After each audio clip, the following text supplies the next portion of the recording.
Now I am going to solve this problem 212. In this problem it is said that if the resultant of these two forces is horizontal and the direction is towards the right, so find this theta and the magnitude of that resultant, right? So if I draw the free body diagram, so let me draw that free body diagram. So if this is the positive x and y axis, let's suppose that this is positive x and this is positive y axis, right? And if this is that resultant which is acting towards the right and is horizontal, right?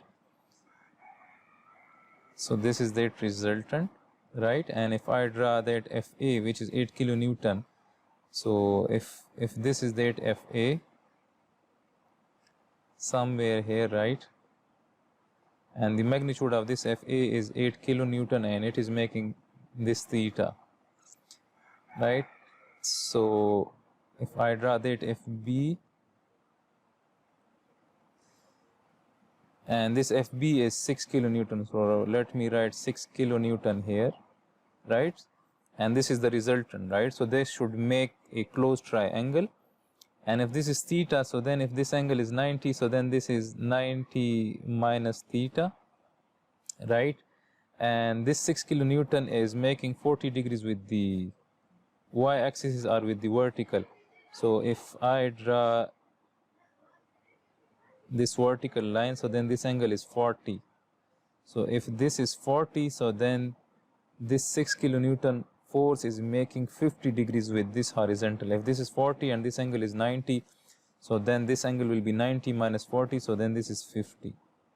And if this is 50, so then this is also 50 degrees, since this line and this line are parallel to each other and these two angles are alternate angles, right? So this is 50 degrees.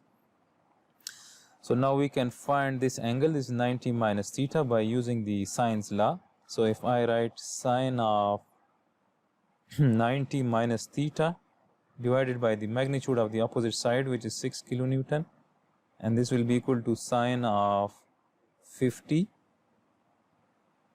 since we know the magnitude of this opposite side, which is 8 kilonewton, right? So this is 8, so I will write 8. So we can find this 90 minus theta by taking sine inverse, and this will be equal to 6 sine of 50 degree divided by 8. So if I solve this, so we will get this 90 minus theta value. This comes out to be 35.06 degrees, right? So 35.06 degrees. And if you want to find this theta, so then theta will be equal to 90 minus 35.06, which is equal to 54.93 degrees, right? So if I write, so then this is 54.93 degrees, and this theta was required. Now we are also required to find the resultant magnitude. So if this is, let's suppose that this angle is alpha, right? And this, we know that 90 minus theta is 35.06, right? So this is 35.06. To find this alpha, we will subtract these two angles from 180 degrees, right? So alpha will be equal to 180 minus 35.06 minus 50 degrees. So we will get that angle alpha. So this comes out to be 94.94. So approximately we can say that this angle is 95 degrees, right? Now to find the R magnitude, we can apply the cosine's law. So R squared, or R will be equal to 8 squared.